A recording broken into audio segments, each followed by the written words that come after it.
인사합시다. 할렐루야. 따라합시다. 하나님, 오늘 주님 만나고 새힘 얻게 해주세요. 옆 사람 축복해 해주세요. 주님의 이름으로 일어나 빛을 발하십시오. 5월달 가정의 달 맞아서 가정 관련된 주제로 계속 말씀을 나누고 있습니다. 오늘은 남편과 아내에 대한 말씀입니다. 그러면 이제 처녀 총각들이 이게 나하고는 뭔 상관이 있는가? 나는 아내가 없는데, 나는 남편이 없는데, 오늘은 말씀 듣지 말고 좀 좋을까? 그러실 필요 없습니다. 부부 관계는 모든 관계의 기본이죠. 여기서 적용될 수 있는 원리들을 확장을 시키면 사회 속에서 대인간 관계에 도움이 되는 항목들을 많이 찾을 수가 있기 때문입니다. 또 이혼이나 아니면 재혼이나 이런 과정을 겪었던 분들 부담이 될 수 있는 말씀일 수 있습니다. 근데 너무 매이지 마셨으면 좋겠습니다. 지금부터가 중요한 겁니다. 지금이 중요한 겁니다. 예수님은 이혼을 여러 차례 반복했던 남편이 5이나 있었던 수가성의 여인을 사랑하셨습니다. 글을 쓰셨어요. 그가 위대한 전도자가 될 줄 누가 알았겠습니까? 하여튼 하나님의 말씀 통해서 잘 적용받으시고 또 은혜가 되는 이 시간이 되었으면 좋겠습니다. 오늘 설교 제목인데 따라합시다. 남편과 아내에게 주시는 명령. 한 번만 더요. 남편과 아내에게 주시는 명령. 아내에게 주시는 말씀이 6절이 나오고 남편에게 주시는 말씀이 1절이 나옵니다. 좀 편파적이다 싶을 만큼 분량 차이가 많이 나요. 그런데 하나님의 말씀이니까 있는 그대로 받으면 될 것이고요. 첫 번째 법은 아내에게 주시는 명령입니다. 요즘 아내들이 남편을 바라볼 때 덩어리로 바라본답니다. 덩어리로. 뭔 말인지 아세요? 덩어리. 예를 들어서 외출할 때 남편을 집에 놔두고 외출을 하면은 집에 놔둔 남편이 근심 덩어리래요. 그러면은 놔두지 말고 데리고 나가자. 그래서 남편을 함께 데리고 나가면은 짐덩어리래, 짐덩어리. 그러면은 자기가 집에 있고 남편을 내보내잖아. 남편을 외출시키잖아요. 그러면 사고덩어리래요. 일만 들어서 나온대죠. 그러면 그냥 집에 같이 붙어 있으면 어떻게 되느냐? 왼수덩어리랍니다. 며느리한테 맡기면은 구박덩어리랍니다. 제가 이 글을 읽으면서요, 일단 첫 번째 반응은 웃음이었고 두 번째 반응은 씁쓸함이었어요. 남편이 이런 덩어리라니 이건 아니다 싶었어요. 오늘 본문은 이제 전혀 다른 각도에서 말씀을 해주고 있죠. 뭐라고 말씀하느냐? 아내들아 남편에게 순종하라. 아내들아 남편에게 순종하라. 남성들 몇 분만 아멘을 하시고 여자분들은 아멘을 잘 안 하고 계셔요. 근데 앞에 보면은 이와 같이 자기 남편에게 순종하라 라고 말씀하고 있어요. 이와 같이라는 말이 왜 들어갔을까? 베드로전서 2장 13절 이하에 이런 말씀이 있습니다. 인간에 세운 모든 제도를 주를 위해서 순종하되 혹은 위에 있는 왕이나 혹은 악행하는 자를 징벌하고 선행한 자를 포장하기 위하여 보낸 그의 방백에게 하라. 하나님이 세운 제도들이 있잖아요. 이 당시 왕이 있잖아요. 방백이 있잖아요. 여기 사람들이 순종해야 이 국가 체계가 이렇게 움직여 가잖아요. 이와 같이 가정에도 하나님이 세우신 제도인 가정에도 영적인 질서가 있는데 아내들아 남편에게 순종하라. 이렇게 말씀을 하고 계시는 겁니다. 이 말씀에 거부감이 드시는 분들이 있을 거예요. 몇 가지로.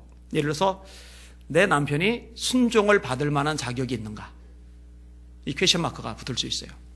또 하나, 요즘 이런 세상에서 전혀 다른 세상에서 이 말씀이 여전히 유효한가? 지금은 이제 남존 여비 이런 개념은 진작에 깨졌잖아요. 여성 상위까지 갔어요. 남녀 평등도 넘어갔어요. 여성 상위까지 갔어요. 이런 세상에서 아내들 보고 남편에게 순종하라는 말씀, 이거 시대착오적인 메시지 아닌가? 또 하나, 아내에게만 왜 이런 요구를 하시는가? 불공평하지 않은가? 그리고 또 하나, 이런 말씀을 과연 내가 순종할 수 있는 건가? 여러분 어떻게 생각을 하세요? 제가 간략하게 답변을 드릴게요. 남편이 순종을 받을 만한 사람인가? 어때요? 여러분들이 같이 사는 남자, 그 남편이 순종을 받을 만큼 존경스러우신 분들, 아멘. 지금 아멘 하신 분들의 남편들은 복 많으신 분들입니다. 지금 아멘이 안 나온 분들의 남편 되시는 분들은 이게 보편적인 현상이니까 가슴 아파하실 필요는 없습니다. 근데 여러분, 성경은요, 남편이 순종을 받을 만한 자격이 있느냐 없느냐 이거를 먼저 묻지를 않아요. 자, 예를 들어서 네 부모를 공경하라. 이때 성경은 네 부모가 공경받을 만한 자격이 있는지 없는지 따지고 가린 다음에 공경을 받을 만한 자격이 있으면 공경하고 그렇지 않으면 접어라 이렇게 말씀하는 게 아니거든요. 공경을 받을 만한 분이든 아니든 간에 부모라는 이유 하나 때문에 하나님은 마땅히 공경해야 된다고 가르쳐주고 계시는 거예요. 이 부부관계도 마찬가지입니다. 남편이 순종을 받을 만한 자격이 있느냐 없느냐의 차원이 아니라 하나님의 말씀이기 때문에 순종하는 거죠. 자, 그 다음에 질문이 뭐예요? 요즘 시대에도 이 말씀이 유효한가? 여러분, 시대가 변하고 세상이 달라지면 하나님의 말씀도 바꿔 써야 됩니까? 이 말씀은 영원한 진리입니다. 이 말씀은 절대로 변개할 수 없습니다. 하나님의 영원하신 말씀이 순종하라 하셨으면 그것은 바꿀 수 없는 하나님의 법입니다. 순종하실 수 있기를 주님의 이름으로 축원합니다. 순종하셔야 돼요. 그게 마땅합니다. 그 다음에 왜 아내에게만 이런 요구를 하시는가? 천만의 말씀입니다. 이따가 다룰 겁니다만 하나님은 남편에게도 동일한 말씀을 하세요. 아니, 어찌 보면은 아내에게 남편에게 순종하라고 하신 말씀보다 더 강도가 높은 말씀을 남편들에게 하세요. 절대로 불공평하게 생각할 이유가 없습니다. 그 다음에 또 하나, 이 말씀을 과연 순종할 수 있을까? 어떻게 생각하세요? 여러분 기억하실 것이 하나가 있는데요. 하나님은 우리가 순종하지 못할 말씀을 순종하라고 말씀하지 않으세요. 순종할 수 있으니 하라고 말씀하시는 거예요. 말씀대로 살라고 하시는 거예요. 그리고 내 힘, 내 능력, 내 감정, 내 역량으로 할 수 없는 일이다. 그 한계를 넘어서는 일이다 할 때는 하나님을 바라보시고 도움을 구하실 때 하나님이 그렇게 할 수 있는 능력도 주시는 줄 믿으시길 바랍니다. 이게 이제 영적인 원리들이거든요. 순종하라. 그럼 순종해야 될 이유가 뭐냐? 1절, 2절을 같이 한번 읽어볼게요. 시작. 아내들아, 이와 같이 자기 남편에게 순종하라. 이는 혹 말씀을 순종하지 않는 자라도 말로 말미암지 않고 그 아내의 행실로 말미암아 구원을 받게 하려 함이니 너희의 두려워하며 정결한 행실을 봄이라. 자, 첫 번째 이유가 나오는데 남편의 구원을 위해서입니다. 말씀을 순종하지 않는 자, 이거 남편을 언급하는 표현인데 예수 믿지 않는 자란 얘기예요. 아직 천국이 없는 자, 영생 얻지 못한 자란 얘기입니다. 예나 지금이나 교회 안에는요, 남자보다 여자들이 압도적으로 많습니다. 우리에게 남자들이 많을까요? 여자들이 많을까요? 여자들이 많습니다. 다른 교회들은 어떨까요? 다른 교회들 역시 마찬가지입니다. 여자들이 훨씬 많습니다. 따라서 이 교회 안에는요, 남편 없이 혼자서 신앙생활하는 아내들이 많아요. 근데 문제가 뭐냐면요, 나가서 우리가 전도를 할 때 보통 말로 전도를 하잖아요. 근데 우리가 잘 모르는 사람들, 또 알아도 피상적으로 아는 사람들에게는 우리 말이 영향을 미치는 반면에 날마다 붙어 사는 부부 관계에 있어서는요, 우리 말이 생각보다 힘을 못 미쳐요. 우리 삶을 너무나 속속들이 다 알고 있기 때문에 뻔한 거예요. 뻔한 거예요. 이럴 때 남편의 마음을 움직일 수 있는 것은 그 삶이 변하는 것 외에는 없어요. 그래서 본문이 그렇게 되어 있는 거예요. 아내들아, 이와 같이 자기 남편에게 순종하라. 이는 혹 말씀을 순종하지 않는 자라도 말로 말미암지 않고 그 아내의 행실로 말미암아 구원을 받게 하려 함이니. 아내의 행실로 말미암아 구원을 받게 하려 함이니. 최근에 한 권사님이 저한테 그런 얘기 하더라고요. 남편한테 맞춰주려고 굉장히 노력을 하신대요. 왜 굉장히 노력을 하시느냐? 남편 오후 예배 드리게 하려고. 그래서 참 귀한 마음이다라고 생각을 했어요. 그렇죠. 예배를 소중히 여기는 남편이 되게 하는 거 얼마나 중요한 일입니까? 하나님은 예배를 소중히 여기는 사람 축복하시잖아요. 예배를 소중히 여기는 사람 은혜 주시잖아요. 예배를 소중히 여기는 사람들이 가득할 때 그 교회 가운데 하나님이 부흥도 주시잖아요. 참 귀한 마음이죠. 근데 말로만 가지고는 안 먹히는 걸 아는 거죠. 이 권사님이 지혜롭다라고 생각을 했어요. 삶이 따라가줘야, 행실이 따라가줘야 남편에게 비로소 영향을 미칠 수가 있거든요. 그 다음에 순종해야 되는 또 하나의 이유가 있는데, 자, 4절 말씀 같이 읽겠습니다. 시작. 오직 마음에 숨은 사람을 온유하고 안정한 심령에 썩지 아니할 것으로 알아. 이는 하나님 앞에 값진 것이니라. 따라합시다. 이는 하나님 앞에 값진 것이니라. 여러분, 하나님 앞에 영광을 돌리는 삶이다. 그럴 때 거창한 거 생각하실 필요 없어요. 한번 설교에 3,000명 회개하는 베드로처럼 쓰임받아야 하나님 영광 받으시나. 앞치마만 갖다 줘도 귀신이 나갈 만큼 바울 같은 그런 능력자가 되어야 하나님이 영광을 받으시나. 아파트를 한 동체 전도한 사람들도 있잖아요. 그 정도쯤은 돼야 하나님이 영광을 받으시나. 그게 아니에요. 삶의 현장 속에서 하나님의 아들로서, 하나님의 딸로서, 하나님의 아들답게, 하나님의 딸답게 삶의 행실을 드러내면은 하나님이 그것을 보시고 영광을 받으시는 줄 믿으시길 바랍니다. 종들에 대한 얘기가 있어요. 신약시대는 종들이 있던 문화 현상이니까. 골로새서 3장에 보면은 종들을 보고 이렇게 말합니다. 무슨 일을 하든지 남을 다하여 죽게 하듯 하고 사람에게 하듯 하지 말라. 이는 유업의 상을 주께 받을 줄 알미니 너희는 주 그리스도를 섬기느니라. 종들이 하는 일이 뭘까요? 대단한 일이겠어요? 위대한 일, 거창한 일이겠어요? 그런 거 없어요.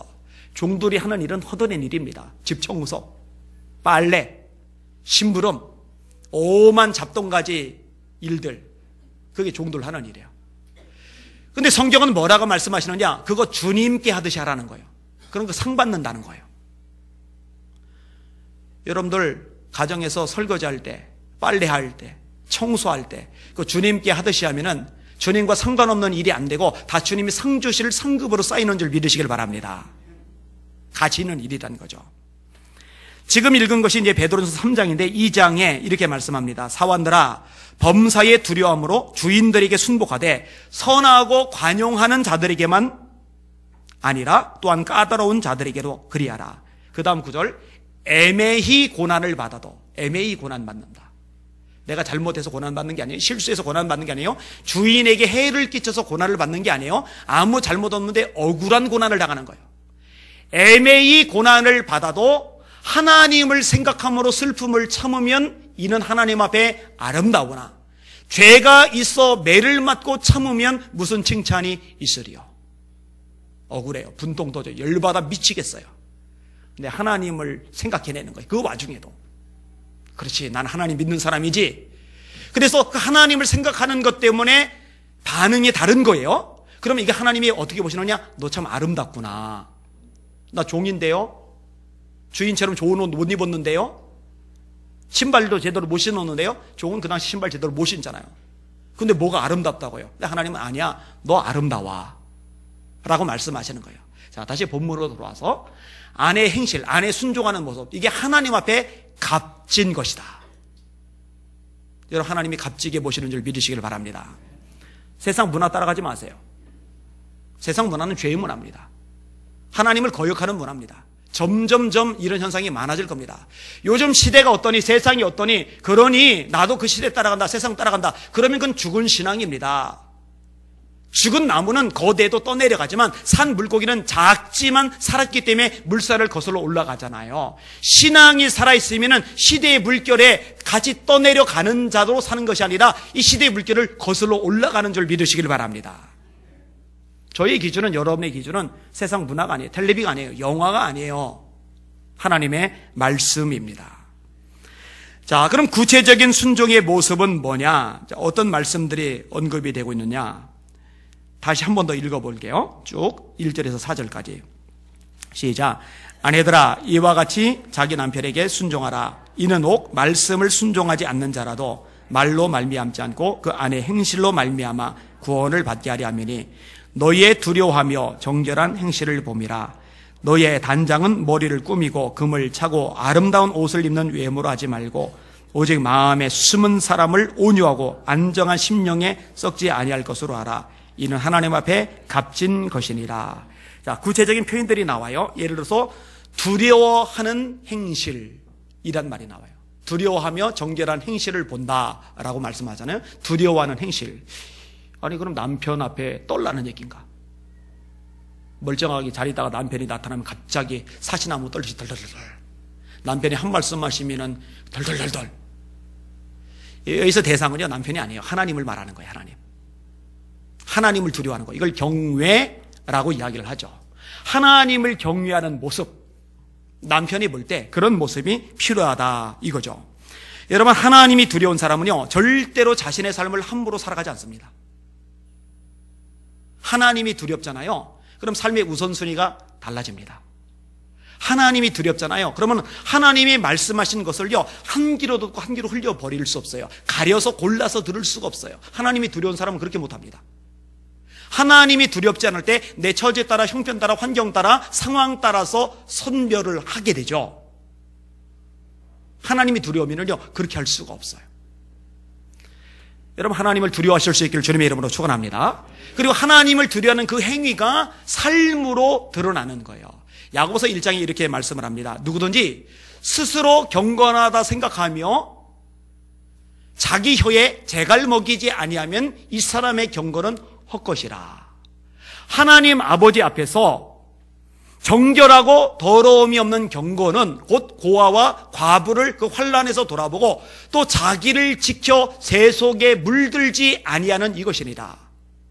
경건, 경외, 비슷한 개념으로 쓰이잖아요. 이거는 예배당 잘 나오는 것, 그래서 기도 많이 하는 것을 말하는 게 아니에요. 하나님이 두려운 거죠. 하나님이 두렵기 때문에 그 두려우신 하나님 앞에서 내 삶이 달라지는 거예요. 가정에서, 직장에서, 이웃에서, 학교에서, 삶의 모든 환경 속에서 하나님이 계시기 때문에 내가 이전과 전혀 다른 삶을 살아가는 거죠.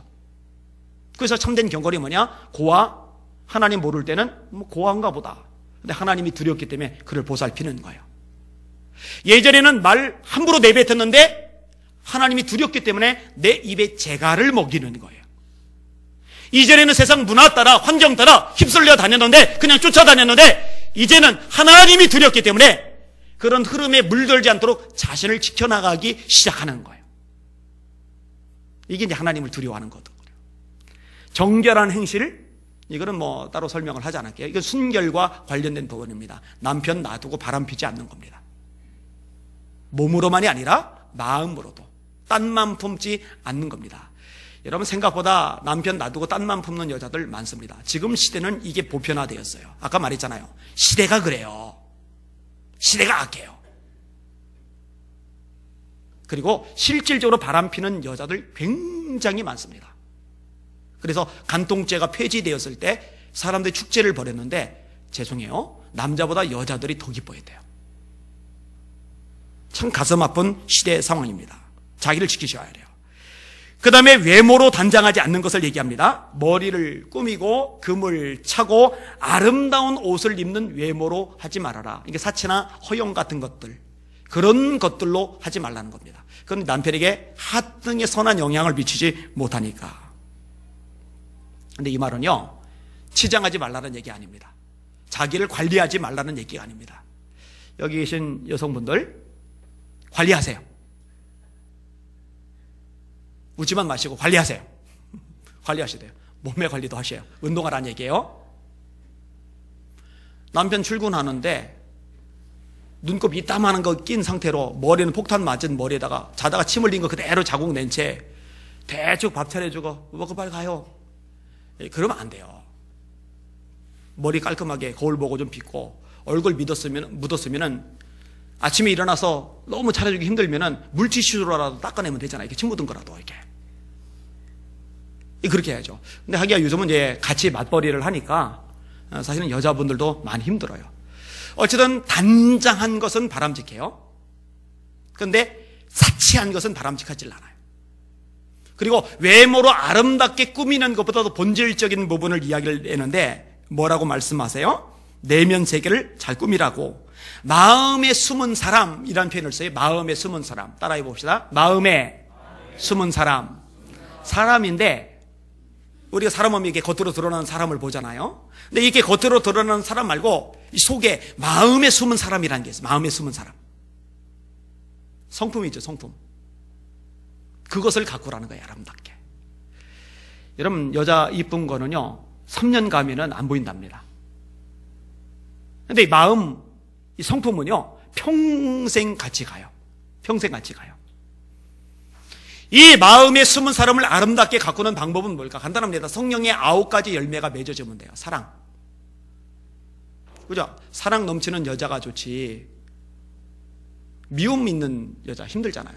희락. 여러분 여자들요.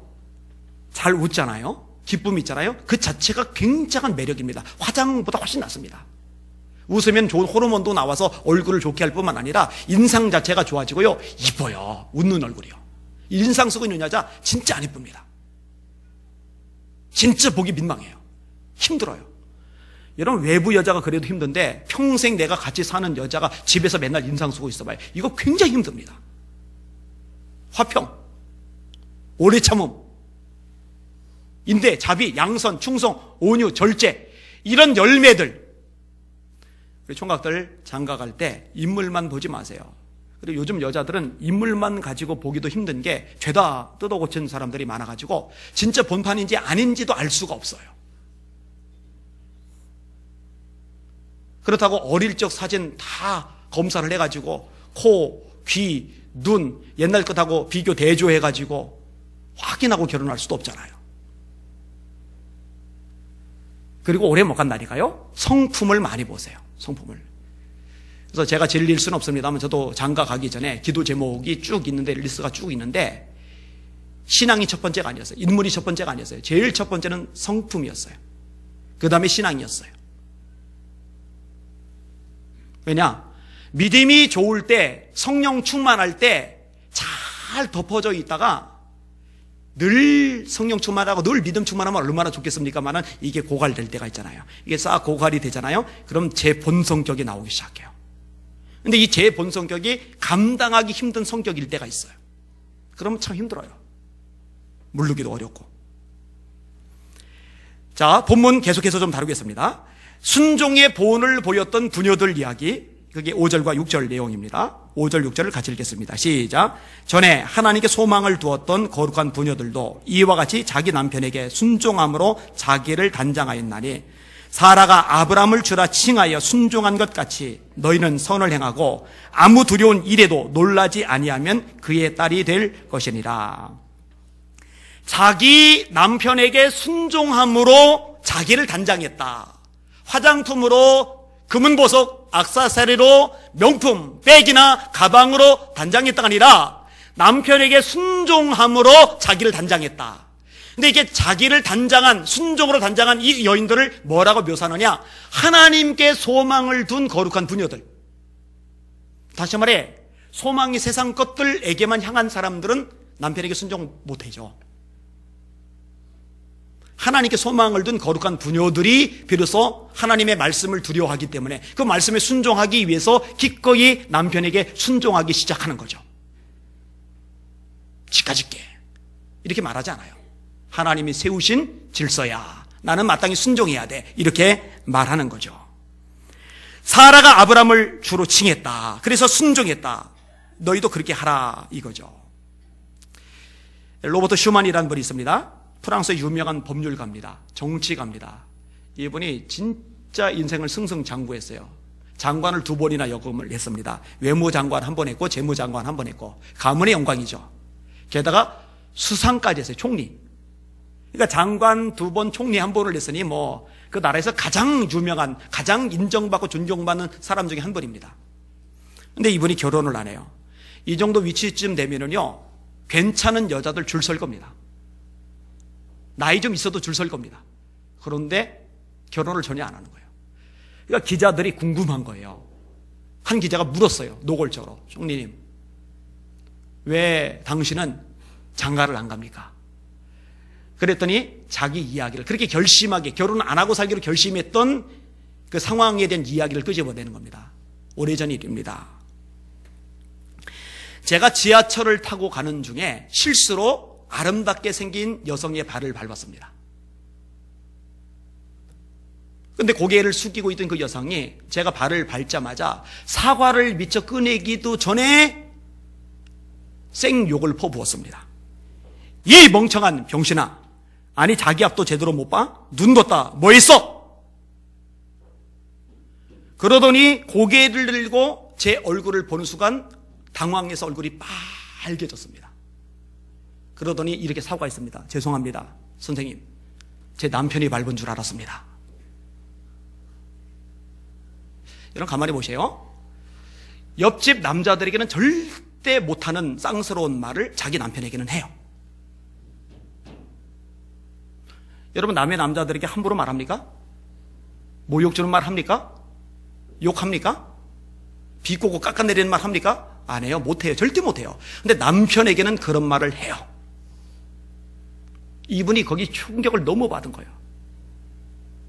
낯선 사람이 밟았으면 예의 있게 넘어가는데 남편이 밟으면 쌍욕이 나온다. 이렇게 아름답게 생긴 여성이 이거 의미가 없구나. 예뻐도. 그래서 제가 결혼하지 않고 살기로 작정을 한 겁니다. 이렇게 대답을 했답니다. 우리 성도들은 어떤지요? 적어도 옆집 아저씨보다 남편이 대접을 더 받아야죠. 아멘? 아멘 소리 안 나오는 거 봐라. 큰일이다, 큰일. 여전도 회원들만. 아멘? 아멘이 처음부터 제대로 나와야죠. 눈 앞만 비비고 떠서 봐도 남편이 그지 같습니까? 그러면 안 돼요. 존경하실 수 있기를 주님의 이름으로 축원합니다. 세상의 흐름 따라가지 마세요. 문화적인 영향받지 마세요. 죄악의 흐름에 휩쓸리지 마세요. 우리는 그리스도인입니다. 하나님의 말씀이 절대적입니다. 아내들아, 남편에게 순종하라. 하나님 말씀이에요. 순종하실 수 있기를 주님의 이름으로 축원합니다. 자, 그 다음에 남편에게 주시는 명령 7절 말씀을 같이 보겠습니다.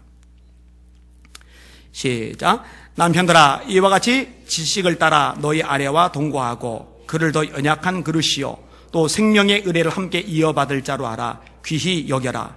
이는 너희 기도가 막히지 아니하게 하려 함이라. 아멘. 아내와 동거하고라는 말이 나와요. 동거하고 같이 산다라는 얘기죠. 이게 굉장히 중요한 원리입니다. 이런 창세기에 보면 하나님이 주례를 써지죠. 뭐라고 말씀하세요? 남자가 그 부모를 떠나, 남자가 그 부모를 떠나 여자와 연합하여 둘이 한 몸을 이룰지로다. 어떻게 돼요? 부모를 떠나야 됩니다. 누구랑 같이 살아야 돼요? 아내랑 같이 살아야 됩니다. 이게 성경적인 원리입니다. 부모 되시는 분들 아들 끼고 돌려가지 마세요. 그거 비성경적입니다. 지혜로운 부모들은요 놔줘요. 떠나보낼 때가 된 거예요. 근데 아내와 함께 동거를 해야 됩니다. 자, 동거한다, 같이 산다 그럴 때 이것은 단순히 몸만 한 집에서 산다라는 차원만이 아닙니다. 모든 것을 함께 한다는 의미가 있어요. 이 삶의 중요한 것을 오픈하는 거죠. 따라서 이 부부 사이에는요 비밀이 있으면 안 됩니다. 비밀이 많을수록 사이가 담을 형성하고 있는 거예요. 오픈하셔야 돼요. 함께 산다라는 것은요 모든 것을 공유한다는 겁니다. 여러분 결혼하고 나서 내 것 따로 따지기 시작하고 딴 주머니 차기 시작하면은요 이것도 문제가 생깁니다. 딴 주머니 차고 계신 분들 손 들어보세요. 그렇게 하지 마세요. 여러분 남편이 돈을 벌어와도 남편 것만이 아닙니다. 부부 공동의 것입니다. 아내가 돈을 벌어와도 역시 마찬가지입니다. 한 몸이거든요. 한 몸. 여러분 한 몸인데 따로 딴 주머니 찹니까? 오른쪽 주머니인 것은 오른쪽 손만 쓸 수 있고 왼쪽 주머니인 것은 왼쪽 손만 쓸 수 있어요? 아니잖아요. 그죠? 양쪽 다 쓸 수 있는 거죠. 함께 거한다는 것은 모든 허물과 수치를 드러낼 수 있다는 겁니다. 창세기 2장 25절 아담과 그 아내 하와가 벌거벗었으나 부끄러워 아니하더라. 여러분 결혼해서 10년 15년 살았는데 속옷 차림의 아내가 문 열고 들어온 남편을 보는 순간 어머 하고 수건으로 몸 가리면서 빨리 나가요 빨리 나가요. 이런 여자는 병원 가야 돼요. 남자도 역시 마찬가지고요. 그런데 다른 사람들이 들어오면은요 가릴 수밖에 없어요. 근데 부부는요 수치도 부끄러움도 서로 공유하는 존재입니다. 나의 약점, 나의 아픔, 나의 한계, 나의 고통, 나의 외로움, 나의 절망, 나의 모든 연약함, 이것을 나누는 거예요. 이것을 나누고 나서 서로 그게 보완이 되어주는 거죠. 정죄가 아니라. 왜 그 모양이가 아니라 네 약한 점 내가 감싸줄게. 네 약한 점 내가 보완해줄게. 네 부족한 점 내가 채워줄게. 이러면서 부부가 형성되어져 나가는 거거든요. 이게 이제 함께 동거한다라는 말 속에 담겨진 의미들입니다. 그런데요, 재미나는 단어가 하나 붙었어요. 이렇게 동거를 하는데 지식을 따라 동거한다. 지식을 따라. 아니 왜 갑자기 지식이란 말이 나올까? 우리가 지식 생각하면은 책을 많이 읽는다든지 학교에서 공부를 많이 해서 가방끈이 길다든지 그런 걸 생각하기 쉬워요. 그런데 오늘 본문에서 말씀하고 있는 지식은 그런 지식을 말하는 게 아닙니다. 상대방에 대해서 아는 거예요. 이런 부분은요 다릅니다. 달라도 너무 다릅니다. 가끔 이제 부부 동반으로 모이면은 예전 얘기들이 나와요. 그럼 제 아내가 끄집어내는 얘기 중에 하나가 있어요. 양쪽 집안의 습관 중에 아주 다른 것 중에 하나인데, 아내 집안 사람들은요 누가 생일을 맞았다 그럼 가족들이 다 모여요. 무슨 절일이 있다 그럼 가족들이 다 모여요. 치킨이라도 갖다 놓고 막 축하를 벌이고 막 떠들썩하게 지내요. 우리 집은 그런 거 익숙하진 않아요. 별로 익숙하잖아요. 자, 그런 것에 익숙한 아내와 그런 것에 전혀 익숙하지 않은 제가 같이 살다 보니까 이 부분에 있어서요 이게 안 맞는 거예요. 아내는 뭔가 떠들썩하게 해주길 원하는데 전 그게 적응이 안 되는 거예요. 그래서 결혼 1주년 때 주변에서 자꾸 그래도 1주년은 2, 3주년보다 더 중요하다고, 뭐 10주년, 20주년 또 그만큼 중요하겠지만 1주년 때라도 아내하고 좋은 시간 보내라고. 그래서 아내하고 좋은 시간 보냈잖아요. 롯데월드 가서 프롬라이드 하나 딱 타고서 집에 돌아와서 여번 집에 가 난 교회 출근할 테니까 그랬거든요. 이러니까 이제 말 다 한 거죠. 발렌타인 때 아내가 초콜릿을 딱 선물을 해줬는데 제가 1년 동안 안 뜯어놨잖아요. 다음 발렌타인 때 아내가 그걸 버렸어요. 그런 거죠, 그런 거. 근데 저는 그깟 초콜릿 그게 나한테 의미가 없는 거예요, 그 당시에. 그 관심도 별로 없고 그런 거. 그런데 주는 아내 입장에서는 그게 의미가 있는 거예요. 발렌타인 때 아내가 그거 주고 화이트데이 때 제가 또 사탕도 주고 이러면서 주고 받으면서 이렇게 하면서 그때 아내가 결심을 내대요. 내 평생에 다시는 발렌타인데이는 없다. 제가 뒤늦게 철이 들어서 초콜릿 좀 선물로 달라 그러니까요 안 줘요 지금은 잘. 최근에 다시 뭐 주기 시작하더만 감사한데. 그러니까요 이게 몰라. 그 다음에 그것만 아니라 성경에서 아내는 어떻게 남편에게 되든지 남편은 또 어떻게 아내에게 되든지, 이건 특별히 이제 남편에 대한 부분이거든요. 남편이 그만큼 둔한 부분이 있어요. 어떻게 말씀하고 있는지에 대해서 알 필요가 있는 거예요. 배울 필요가 있는 거예요. 저에게도 이제 좀 성장이 되고 나면은요 여러 가지 이제 프로그램도 진행하고 싶은 것들이 있어요. 그 중에 하나가 결혼 예비학교. 결혼하기 전에 아내가 어떤 역할을 해야 되는지, 아내가 뭔지 배우는 거, 성경 통해서. 남편의 역할이 뭔지, 남편이 뭔지 성경 통해서. 그게 다가 아니에요. 애기 낳고 나서 낳았다고 아버지가 되고 낳았다고 어머니가 되고 잘 키우고 너 절대 안 그래요. 어떻게 키우는지 아세요? 자기가 자란 방식으로 그냥 키우는 겁니다. 이것도 제가 실수 많이 했어요. 정말 실수 많이 했어요. 그래서 효빈한테 제가 대놓고 정중하게 내가 잘못했다 용서해달라고 용서를 청한 적도 있어요. 그 과정 통해서 효빈의 마음속에 상처가 이제 치료가 되었죠. 배울 필요가 있는 거예요. 지식이 필요해요. 자, 그 다음에 뭘 말씀하고 있느냐? 아주 중요한 부분을 이야기를 해주고 있는데 따라합시다. 아내를 귀히 여겨라. 여러분, 아내를 귀히 여길 수 있기를 주님의 이름으로 축원합니다. 이와 관련해서 좀 자세한 표현이 있는데 제가 인용을 해드릴게요. 들어보세요. 남편들아, 아내 사랑하기를 그리스도께서 교회를 사랑하시고 위하여 자신을 주심같이 하라. 예수님이 교회를 위해서 자신을 주셨어요. 매 맞으셨어요. 수치당하셨어요. 손과 발에 못이 박힌 채 빨가벗겨진 채 매달려 계셨어요. 생명을 버리셨어요. 이만큼 교회를 귀하게 여기셨어요. 아내들 보고 남편에게 순종하라는 말씀 참 어렵고 대단한 말씀 같아 보이지만, 남편들아, 예수님께서 교회를 위해서 자신을 내주신 것처럼 너희들 그렇게 아내를 사랑하라. 제가 볼 때는 이 말씀이 더 어려워요. 일부 예배 반주자가 오늘 뵈서 아내가 일부 예배 설교를 했어요. 아내를 앞에 놔두고 설교를 하려니까 이게 참 껄끄러워요. 이 2부 예배는 한결 나은 것 같아요. 생각해 보세요. 예수님께서 교회를 위해서 자기 목숨을 주신 것처럼 아내를 사랑하라. 그러면 저기서 눈이 저보고 그렇게 말한 것 같아요. 당신 그렇게 나 사랑했어? 이렇게 말하는 것 같아요. 그래서 이런 설교할 때 참 이렇게 부담되고 민망스러울 때가 많이 있어요. 근데 하나님의 말씀이니까 어쩔 수 없이 다룰 수밖에 없는 거죠. 저도 그렇게 못해요. 내 목숨을 주면서까지 주기까지 잘 안 되는 것 같아요. 그렇게 사랑하실 수 있기를 주님의 이름으로 축원합니다. 자, 왜 그렇게 귀히 여겨야 되느냐? 두 가지 얘기가 나오는데 더 연약한 그릇이다. 더 연약한 그릇이다. 아내가 더 연약한 그릇이래요. 여러분, 더 연약하다라는 얘기는 열등하다는 얘기가 아닙니다. 연약한 것하고 열등한 건 달라요. 여러분, 아내가 정신적인 면에서 남편보다 열등합니까? 제가 볼 때는 남편들이 열등한 경우가 좀 더 많지 않을까. 정신 연령은 여자가 남자보다 좀 나은 것도 같아요. 동의 안 하시는 남편들의 눈동자가 흔들리고 있습니다. 그죠? 그러니까 여자가 정신적으로 남자보다 열등하다, 그런 차원의 얘기가 아닙니다. 또 영적인 면에서 열등하다, 그런 차원도 아닙니다. 여러분, 한때 그렇게 생각하던 때가 있습니다. 고대 헬라인들은요, 세 가지 감사를 했대죠. 하나, 짐승이 아니라 사람으로 태어난 것 감사하다. 이건 뭐 당연히 감사할 수 있다고 생각해요. 또 이방 야만인이 아니라 지혜자 헬라인으로 태어난 것 감사했다.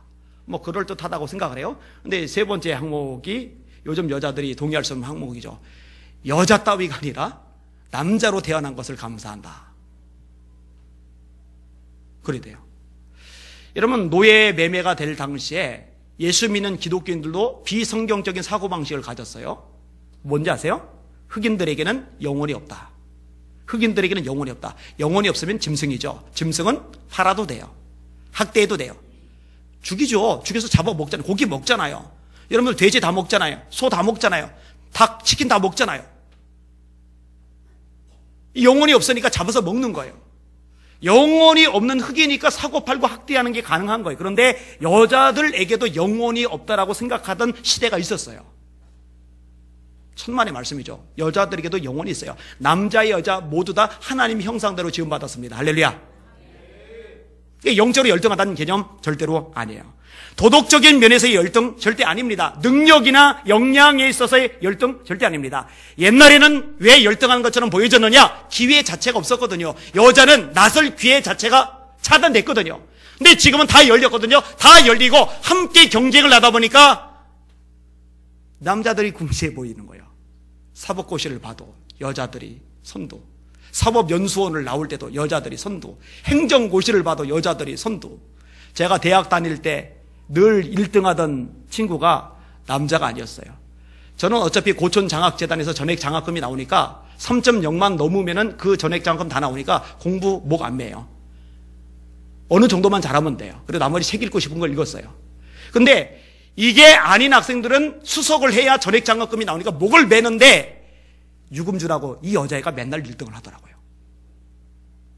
그러니까 능력이나 역량 면에서 열등 그런 게 말하는 게 아니에요. 이거는요, 약하다는 거예요. 약하다는 거. 그래서 감싸주고 보호해 줄 필요가 있다라는 거예요. 그릇이 쇠로 된 그릇이 있고 아주 깨지기 쉬운 연약한 그릇으로 된 거 있어요. 어느 것을 더 조심해서 다루겠어요? 어느 것을 더 소중하게 다루겠어요? 깨지기 쉬운 것. 잘못 다루면 깨지니까. 아내를 그렇게 다루라는 거예요. 깨지기 쉬운 유리그릇처럼 소중하게 애지중지해서. 우리 남자분들 그렇게 하실 수 있기를 주님의 이름으로 축원합니다. 여기 아가씨 아직 결혼하자는 처녀들 결혼할 때 성품 많이 보세요. 남자도 여자 성품 많이 봐야 되지만 여자들도 남자 성품 많이 보세요. 능력 있어도요, 인물 좋아도요, 지랄 맞은 남자 만나면 평생 죽을 고생할 겁니다. 아내를 귀히 여기래요. 여러분, 귀히 여기는데 함부로 막말합니까? 귀히 여기는데 아내가 하는 말 무시하고 못 들은 척합니까? 여러분, 직장 상사가 말하면은, 내가 인정하는 누군가가 말하면은 경청을 합니다. 그런데 아내가 이야기를 하면은 다 무시하는 남자들 있잖아요. 그 아내를 참 불쌍한 거예요. 귀히 여긴다라는 말은 소중히 여겨주는 것이고 그 말에 경청을 해주는 것이고 최대한 존중을 해주는 거거든요. 그렇게 하실 수 있기를 주님의 이름으로 축원합니다. 그리고 아내는 생명의 은혜를 유업으로 함께 받을 자거든요. 다시 말해 영적 동역자입니다. 그러니까 귀히 여겨야 돼요. 깨지기 쉬운 연약한 그릇이니 함께 유업을 받을 동역자니 귀중히 여길 수 있기를 주님의 이름으로 축원합니다. 랍비 중에 메이르라고 하는 랍비가 있어요. 보통 랍비 중에 제일 유명한 랍비 하면은요, 아키바를 꼽습니다. 아키바. 랍비 아키바. 근데 아키바만큼 유명하지 않지만 이 메이르라는 랍비 역시 굉장히 유명한 랍비입니다. 근데 안식일에 열심히 아이들을 가르치고 있는 중에 아이들 둘이 죽었어요. 함께 죽었어요. 아내가 남편은 안 불러드려요. 침대에 눕히고 하얀 천을 이렇게 덮어놔요. 그리고 남편이 왔을 때 그 이야기를 안 꺼내요. 밥을 차려줘요. 남편이 맛있게 밥을 다 먹어요. 밥을 다 먹은 다음에 아내가 이렇게 이야기를 끄집어냅니다. 랍비요, 이웃에 누군가가 저에게 아주 소중한 보석 2개를 잠시 맡겨두었습니다. 근데 이걸 도로 달라고 하는데 어떻게 해야 되죠? 그랬더니 랍비가 대답을 합니다. 아니, 맡겨준 거면은 당연히 줘야죠. 그거를 왜 묻는지 난 이해가 잘 안 가네. 당연히 주인께 돌려줘야지요. 그제서야 아내가 이렇게 대답을 합니다. 랍비요, 하나님께서 우리에게 아들 둘 소중한 보석을 주셨는데 그 아들을 도로 달라고 해서 가져가셨어요. 우리 주님을 찬양해야지 않겠어요? 랍비가 한참을 통곡을 하지만 아내의 말을 마음에 받아들이고 하나님 찬양을 받으시옵소서. 소중한 것 맡겨주셨다가 다시 가져가셨습니다. 하나님 찬양을 받으시옵소서. 그리고 하나를 더 붙였어요. 이 귀한 아내를 주신 것 인하여 하나님 찬양을 받으시옵소서. 근데 생각을 해보세요. 평상시에 아내의 말을 함부로 여기고 무시하고 입 다물어, 네가 뭘 한다고 그래, 이러던 사람 같았으면은 그 긴박한 순간에 아내가 그런 말할 때 쓰잘데없는 소리 하냐고 지금 이 끔찍한 상황에 대번 쏴붙였을 거예요. 아내를 존중히 여기던 삶의 자세가 익숙하기 때문에 그럴 때도 그 아내의 가치를 알아보는 거죠. 멋있는 부부의 모습이라고 생각을 합니다. 조금만 더 다룰게요. 이 명령에 순종해야 되는 이유 따라합시다. 이는 너희 기도가 막히지 아니하게 하려 함이라. 아내를 귀하게 여기지 않고 함부로 대하잖아요. 그러면은요, 남성들 잘 들으세요. 여러분의 기도 하나님이 응답 안 하십니다. 여러분의 기도 다 땅에 굴러 떨어집니다.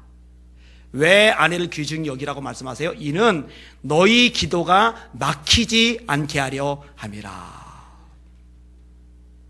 소중히 여기시고 기도 막히는 일이 없는 복이 있는 우리 남성들, 남편들 되시기를 예수님의 이름으로 축원합니다. 말씀을 정리하겠습니다. 2가지만 딱 기억하세요. 따라합시다. 아내들이여, 남편에게 순종하자. 순종합시다. 지가 없는데 내가 지 말 들어야 돼, 이러면 안 돼요. 하나님이 세우신 영적 질서야 하고 따르세요. 웬만하면 따르세요.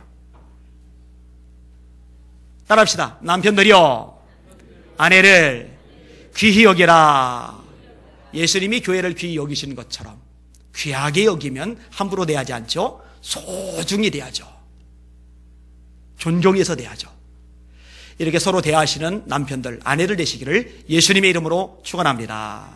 아멘. 그리고 이런 관계가 확장되는 거예요. 부부는 최소단이라고 그랬죠. 교회 성도들끼리, 세상에 나가서 직장 동료들에게, 세상 사람들에게 사실 말씀을 계속 읽어보다 보면은 거기까지 확장이 돼가고 있어요. 예수 믿는 사람이 인간관계가 어떻게 해야 되는지 아주 단순 명쾌하게 말씀해 주고 계세요. 그래서 세상에 빛이 되는, 소금이 되는 저와 여러분들 되시기를 예수님의 이름으로 축원합니다. 기도하겠습니다.